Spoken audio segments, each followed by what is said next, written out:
All right, let's learn more now. Crossing live to Yair Cohen, a social media lawyer, joining us from London. Great to see you today. Why do you think cookies are such a concern? I mean, is this something that the typical internet user like you and me should be worried about?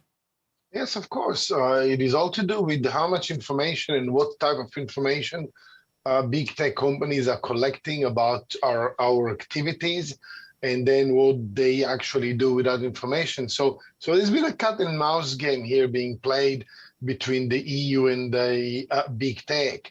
So the EU has asked big tech to be more fair and give a consumer more choice. So let people decide about their own privacy and how much information they are willing to give out when they log into social media accounts. So what social media companies did in return, they said, okay, that's fine. And they created a huge amount of settings, huge amount of options for internet users to potentially choose from. So if you wanted to opt out of a particular information collection activity of your social media company, you will really need to scroll through quite a lot of options before this will be allowed before you'll be allowed to do that. If you wanted to opt out of the whole lot of those information collecting activities, you will have to actually go one by one and deactivate each and every option. This could take 5, even sometimes, if you're not familiar with the process, it could take you 5-10 minutes to do. And then if you did decide to go through this process and deactivate some of those cookies, then perhaps a month later, the social media company will ask you to go through this process all over again. So it's a vicious cycle that just goes on and on, Yair. Yeah, until people get fed up and say, yeah, okay, I'm just going to say yes to all. That's right. And this is the issue, effectively, that to say yes to all, it takes one click.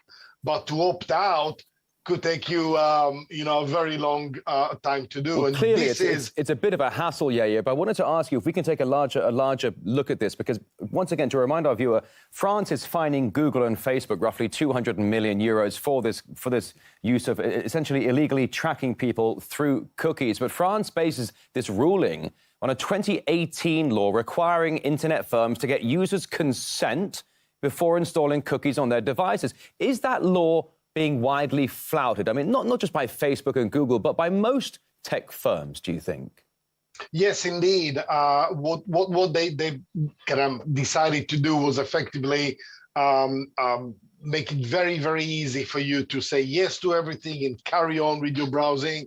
But if you wanted to opt out, that could take a really, really long time. It would be a really long-winded process, which kind of preempt the whole idea of choice. Because remember, once you start giving people too much of a choice, in a way, you're taking away some of the choice, because, who would want to sit there for 10 minutes and start thinking about yes to this and no to that? The idea of the law, this is a European law, remember, was to make things really, really easy for internet users, not to complicate their lives. Yeah, I wanted to ask you, because, look, we hear these fine stories quite often these days. And at the end of the day, even if it's 140 million or 200 million euros in a fine, these are just a fraction of big tech revenue, which runs into hundreds of billions each and every year. I mean, do you think these firms will just pay up and then just continue business as usual?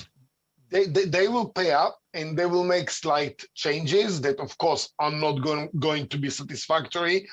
And it is really a zero-sum game. I think that as long as it is worth the while, as long as what they generate through what might amount to theft of data from consumers, as long as they generate more than they are being fined, then they will be quite happy to carry on doing what they're doing. Why not? It is a business. Yeah. Do you think people going online really care that much, though? I mean, the privacy issues are pretty well known now, but almost everyone's still using the big tech giants' products and services.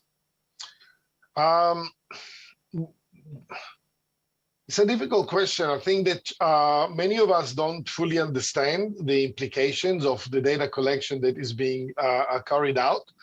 And I think that this is something that clearly people need to be better educated. But even for those who are educated or those who do want to take a more proactive approach, social media companies are making life so difficult for them to opt out. That, in a way, most people think, you know what, I don't really care. So even if I started from a position where I do care, eventually many people, including myself, sometimes just put their hands up and say, you know what, I can't be doing this every single time. Yair Cohen, a social media lawyer. These are conversations we need to have more time for because it's affecting every one of us. Thanks so much for your time. We appreciate it.